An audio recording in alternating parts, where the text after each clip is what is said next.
Graças a Deus. Quero cumprimentar os irmãos com a graça e a paz do Senhor. Amém? Amém.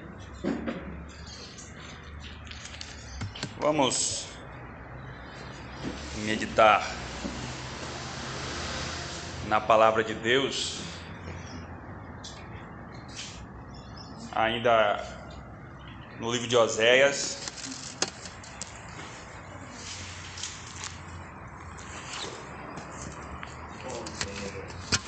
Oséias 4 e versículo 6.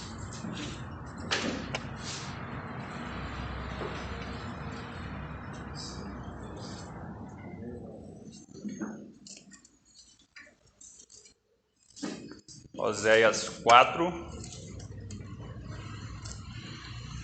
e versículo 6.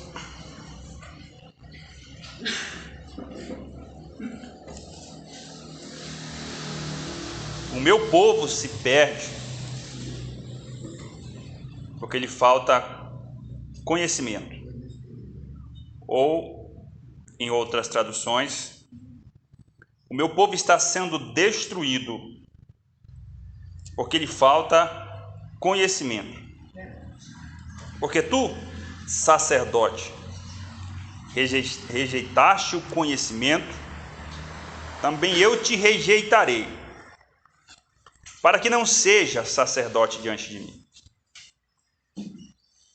Visto que esqueceste da lei do teu Deus, também eu esquecerei dos teus filhos. Só até aí, vamos falar com Deus novamente.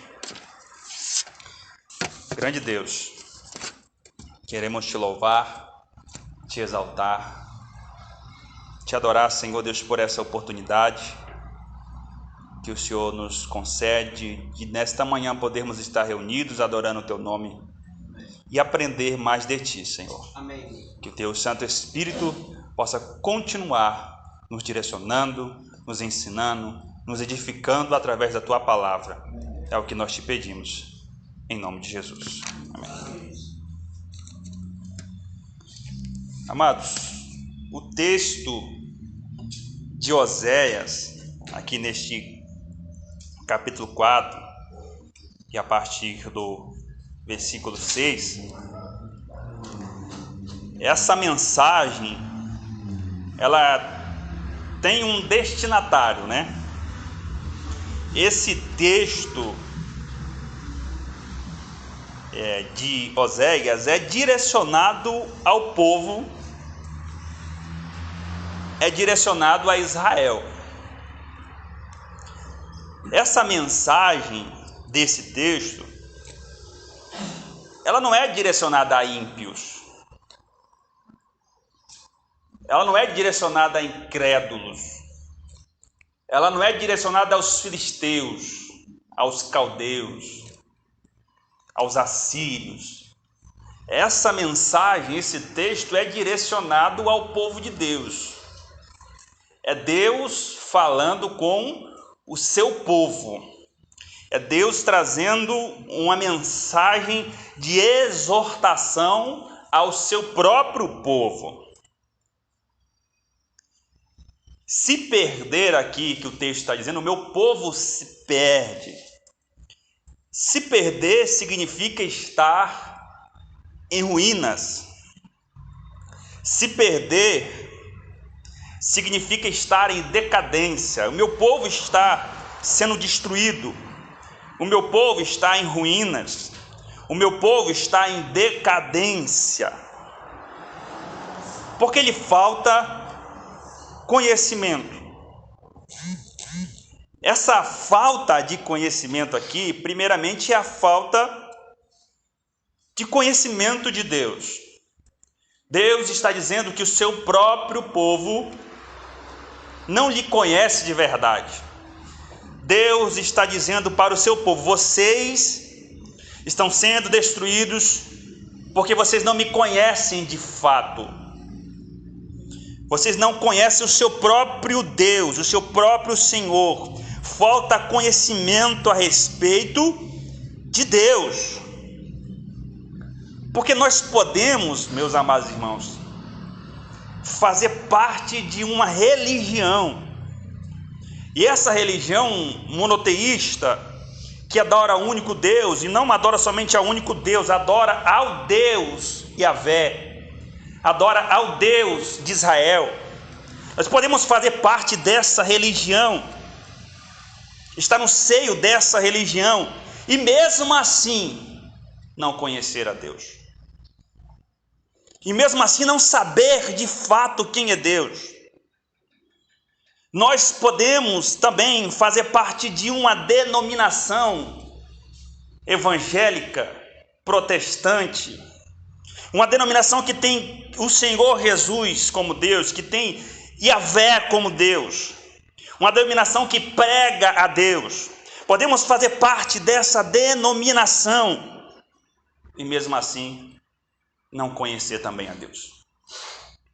De fato, pertencer à religião, à denominação, não é suficiente para conhecermos a Deus. Não é suficiente. O meu povo se perde porque lhe falta o conhecimento, primeiramente o conhecimento de Deus, segundo, o conhecimento da lei de Deus. O meu povo se perde porque não conhece a minha lei, diz o Senhor. E por que o povo não conhece a lei de Deus? Porque se nós lermos esse contexto, nós vamos observar que o povo não conhece a lei de Deus, não é por falta de profetas que transmitissem a lei de Deus. Não é por falta de pessoas usadas por Deus que transmitissem a lei de Deus. O povo se perde. O povo não tem conhecimento da lei de Deus porque o próprio povo estava rejeitando a lei de Deus. Porque o próprio povo não queria ouvir a lei de Deus, rejeitava a lei do Senhor, rejeitava a lei de Deus. Por isso essa mensagem, ela também é para o nosso tempo presente. Ela também se aplica a nós que também somos povo do Senhor, escolhidos por Deus. Se nós fizermos como Israel, se nós fizermos como o povo de Deus na Bíblia, que rejeitou a palavra de Deus, nós também vamos estar em ruínas. Nós também vamos ser destruídos. Se nós não observarmos os mandamentos do Senhor, nós também estaremos em decadência. Se nós rejeitarmos a lei de Deus. Portanto, nós aprendemos aqui, amados, que a lei do Senhor, ela não é relativa. E o relativismo, é um mal do século. A lei do Senhor não é relativa, ela é absoluta. Ela tem verdades absolutas, ela não é relativa. Ela não é relativa. Eu não tenho autonomia para escolher quais mandamentos eu devo guardar e quais mandamentos eu devo rejeitar. Eu não tenho essa autonomia para escolher quais eu acho melhor para mim e quais eu devo desprezar, para que assim satisfazer o meu ego ou satisfazer a minha carne. Eu não tenho essa autonomia. Porque na verdade, não é a lei de Deus que tem que se adaptar a nós. Não é a lei do Senhor que tem que se adaptar a nós. Somos nós que temos que nos adaptar à lei de Deus. Somos nós que temos que conhecer a lei do Senhor e nos adaptar a ela. Somos nós. Observe que a palavra diz, Essa palavra, ela exorta ao povo. Exorta aquele povo que Deus escolheu, que Deus guiou, que Deus que Deus abençoou, que Deus operou milagres, que Deus transmitiu a sua lei, que Deus transmitiu a sua vontade, a sua palavra. Esse povo agora está rejeitando a lei do Senhor, está preferindo andar nos seus próprios caminhos, as suas próprias cobiças. Mas essa mensagem não é somente ao povo, mas é também aos sacerdotes, aqueles que carregavam a marca de Deus, que trabalhavam exclusivamente para Deus, rejeitavam o conhecimento. Aí Deus diz para vocês, sacerdotes, que rejeitam o conhecimento, eu também rejeitarei a vocês. Por isso nós entendemos, irmãos, que um cristão, um servo de Deus, deve conhecer a Deus, conhecer as Escrituras e conhecer sobre tudo. Precisamos entender que a desinformação nos faz ser cativos de ideologias. Precisamos entender isso. Precisamos entender que uma mente que não é estudada, uma mente que não busca o conhecimento, aceita que o corpo seja cativo. Observe o povo que estava no Egito, 400 anos sendo escravizados. O povo não podia estudar, não podia buscar o conhecimento, por isso aceitava que Faraó dominasse sobre eles. O corpo estava cativo porque não tinha uma mente que tinha conhecimento. Observe que quando o povo se lembra da promessa de Deus, conhecimento, se lembraram da aliança de Deus, o conhecimento veio sobre o povo, e quando esse conhecimento veio sobre o povo, eles começaram a orar e pedir para que Deus os libertasse. É por isso que nós devemos buscar o conhecimento, buscar a sabedoria, buscar entender as coisas, para não sermos cativos de vãs filosofias, conforme Paulo falou. É por isso. A palavra de Deus, para se conhecer a palavra de Deus, para se conhecer a lei de Deus, eu devo buscar em sua plenitude. É necessário estudar as Escrituras.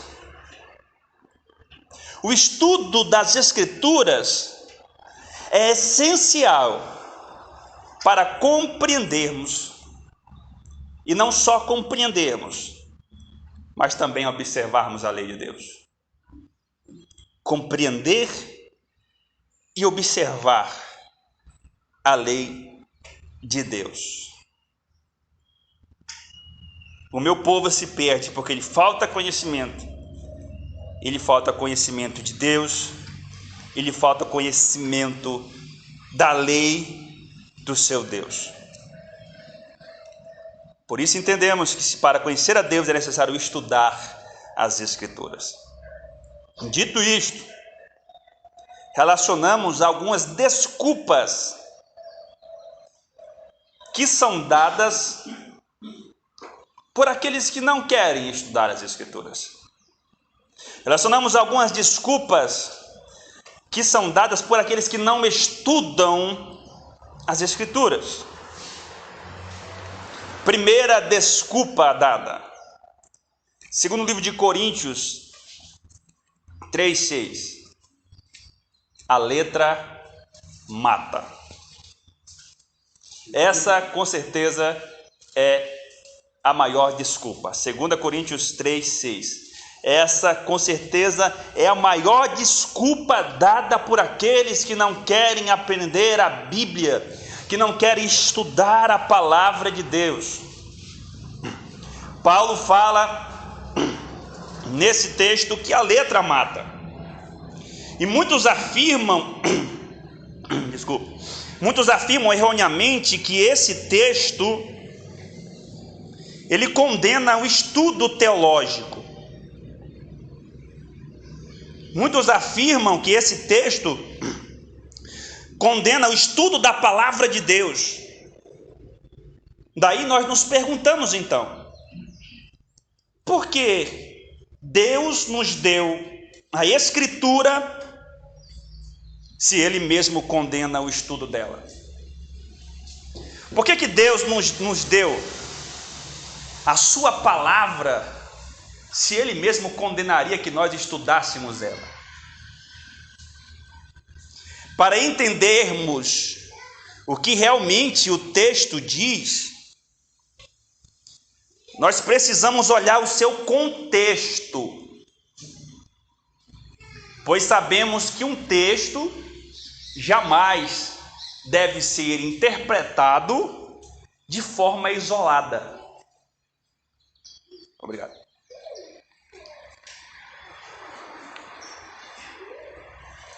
Um texto jamais deve ser interpretado de forma isolada.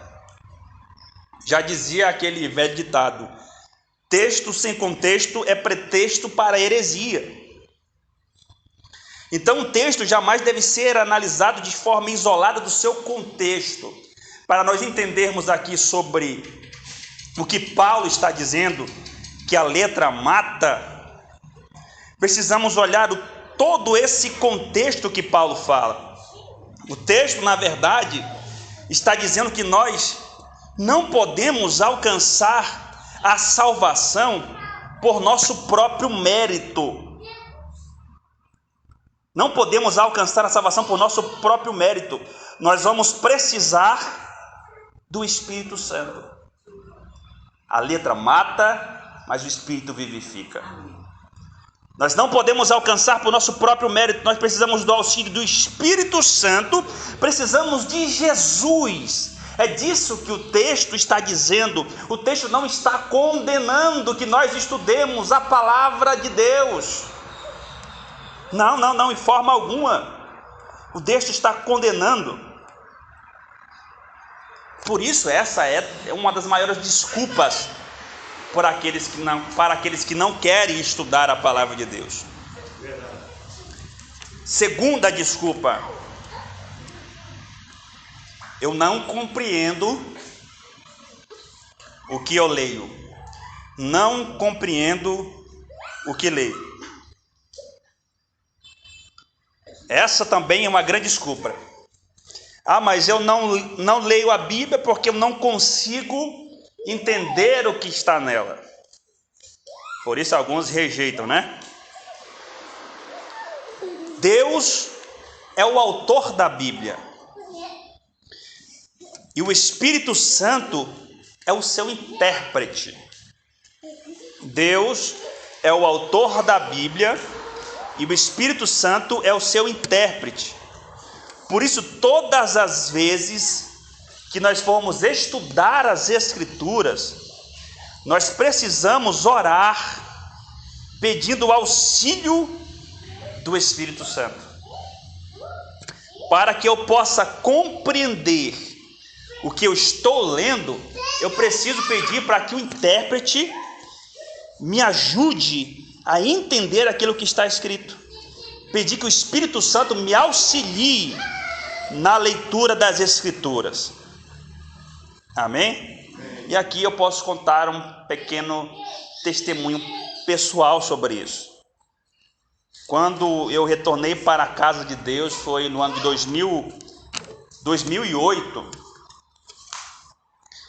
eu não lembrava mais nada da palavra do Senhor, mais nada. E quando eu lia, realmente eu não entendia coisa alguma. E eu relia o mesmo texto umas 4, 5 vezes. Às vezes eu entrava pela madrugada e não conseguia compreender absolutamente nada do que estava escrito. Foi necessário eu falar com Deus várias vezes e pedir: Senhor, me ajuda a entender a Tua palavra. Me ajuda, Senhor, a compreender o que está escrito. Me ajude, Senhor, a entender. Eu não quero somente ler como se ler qualquer outro livro. Eu quero compreender aquilo que está escrito.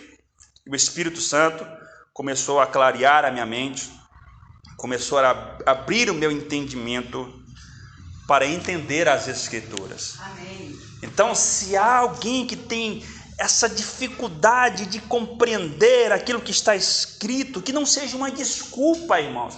Devemos pedir auxílio do Espírito Santo para entender a Bíblia, pois este é o seu intérprete. Amém? Terceira desculpa: não tenho tempo. Eu não tenho tempo para ler a Bíblia. Eu vivo uma vida corrida, né? Eu trabalho, eu estudo, eu tenho 2 empregos, eu não tenho tempo. A verdade é que não me sobra tempo para ler, estudar e meditar na Bíblia.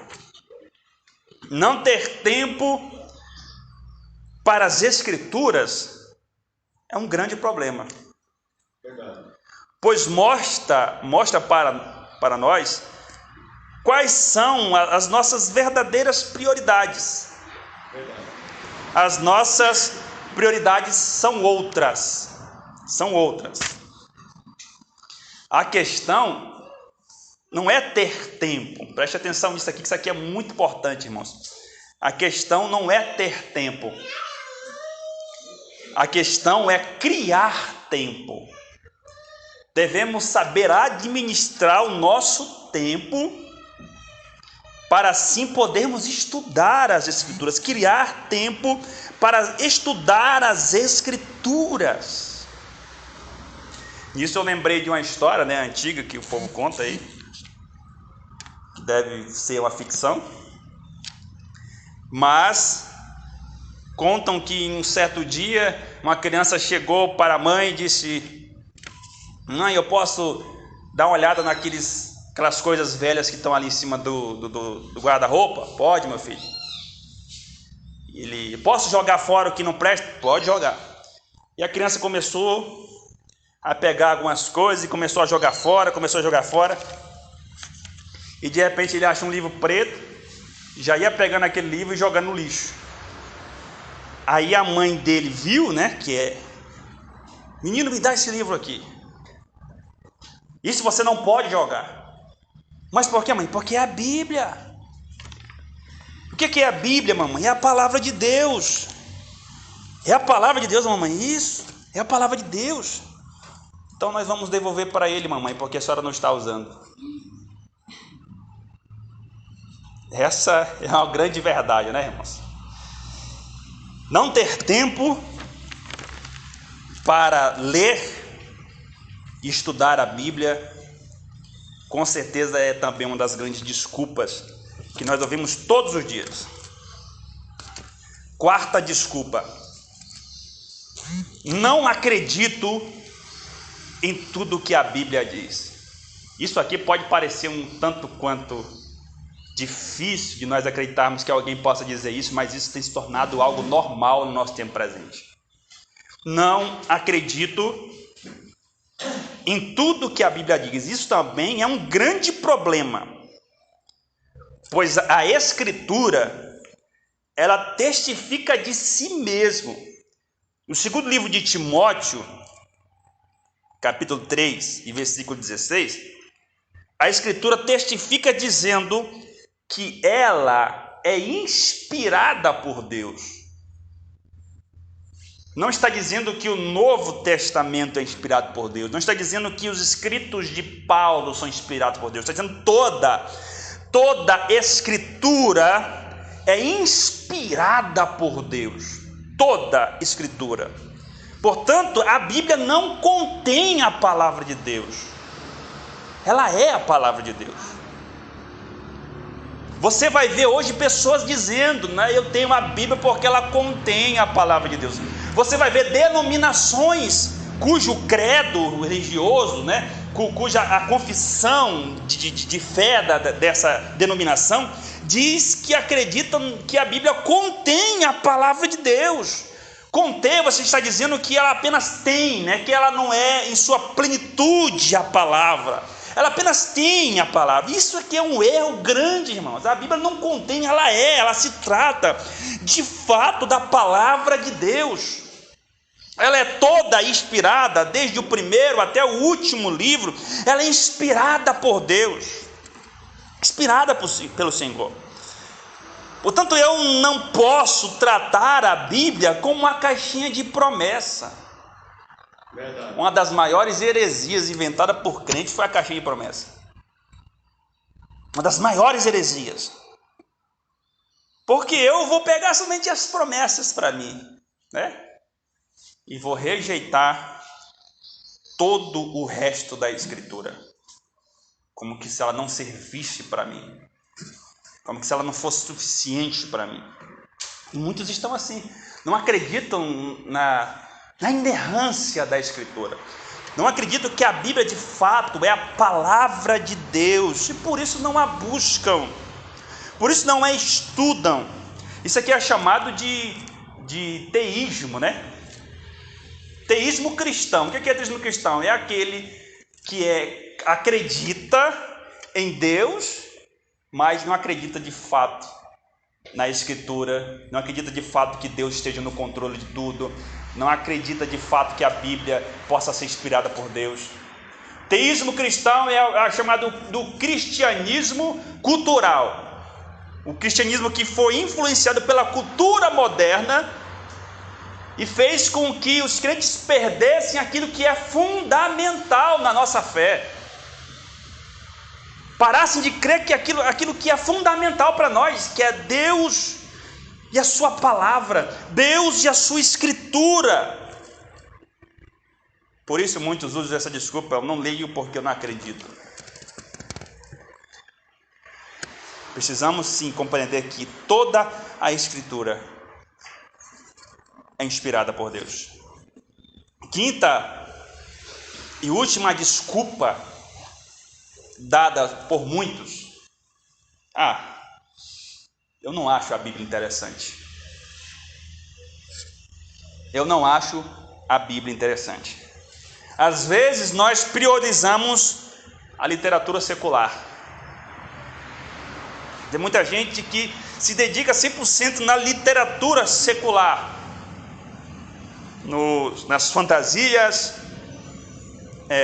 nos romances, são atrativos, nos suspenses, são atrativos, chamam a atenção, prendem a atenção, né? Literatura secular. Às vezes priorizamos o entretenimento, novelas, filmes, séries, entretenimentos que vêm sobre a nossa vida e que são mais importantes do que a Escritura. E a Bíblia acaba se tornando um tipo de livro que não me chama a atenção. A Bíblia acaba se tornando um tipo de literatura que para mim não me chama a atenção, porque eu tenho outras literaturas que me prendem, que conseguem chamar a minha atenção. A Bíblia não é interessante. Não é interessante para mim. Eu, como cristão, não devo somente crer na Bíblia. Preste atenção nisso, irmãos. Eu, como cristão, não devo somente crer que ela é a Bíblia, que ela é a palavra de Deus, que ela é inspirada por Deus. Isso não é suficiente. Somente crer que ela é a Bíblia, que ela é a palavra de Deus, que foi Deus que realmente de fato deu a nós, não é suficiente. Eu, como cristão, também devo amar a palavra de Deus. Isso mesmo, amar a palavra de Deus. A palavra de Deus não é qualquer livro, não é qualquer best-seller aí do mundo. Ela é a forma que Deus se manifesta a nós, é a forma que Deus se faz conhecer para nós. Ela é a forma que Deus revela o seu Filho a nós, que Deus revela o seu amor para conosco, que Deus revela a sua justiça, a sua bondade, a sua misericórdia e o seu plano para nós. Por isso não devo somente crer nas Escrituras, mas também devo amar as Escrituras. Amar as Escrituras. Eu devo amar a Bíblia. Se eu não amo a Bíblia, está acontecendo algo de errado comigo. Se eu não acho a Bíblia interessante, está acontecendo algo de errado comigo. Talvez a minha fé não esteja correta. Talvez eu ainda não tenha entendido alguma parte do Evangelho. É isso mesmo. Não preciso somente crer, mas amar as Escrituras, compreendê-la, estudá-la. Salmo 139, né? Que já foi lido aqui. Que salmo maravilhoso, irmãos. Salmo 119, aliás. Salmo 119, que salmo maravilhoso. A excelência da lei divina. Todos os versículos do Salmo 119, todos eles, que é o maior salmo da Bíblia, né? Vão falar sobre a excelência da lei divina, a tua palavra, os teus atos, a tua justiça, a tua lei. Cada versículo vai enfatizar, ela é tudo para mim, ela é lâmpada, ela é o meu alicerce. Que salmo maravilhoso que nos ensina essa lição do que é amar a lei de Deus, amar a palavra de Deus. E não somente crer nela, mas ter ela como tudo, como alicerce para mim, o meu direcionamento no dia a dia.